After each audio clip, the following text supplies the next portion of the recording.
నమస్తే అండి. ఈరోజు తోటకూర టమాటా కూర చేశాను. అదే కళాయి పెట్టి కొద్దిగా నూనె వేడెక్కాక జీలకర్ర వేసానండి. తర్వాత వెల్లుల్లి వేస్తున్నాను. వెల్లుల్లి కొంచెం వేగిన తర్వాత ఉల్లిపాయలు పచ్చిమిర్చి వేసాను. అవి కొంచెం వేగిన తర్వాత పసుపు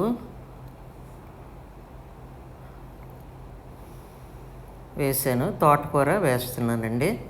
దాని మీద ఉప్పు వేసాను.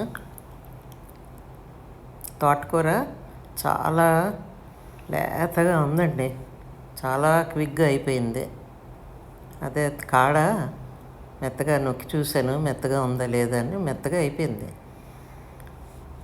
ఇప్పుడు మధ్యలో టమాటాలు వేసి చుట్టూరు తోటకూర కప్పేసానండి. అంటే టమాటా తొందరగా మగ్గుతుంది అనేసి.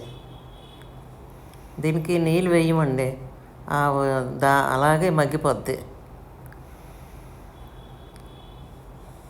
జీలకర్ర ఎక్కువ వేసాను కనుక మరి వేరేగా జీలకర్ర పౌడర్ వేయలేదు. సాల్ట్ అది సరిపోయింది చూశానండి. అయిపోయిందండి. థ్యాంక్ యూ అండి. Please subscribe.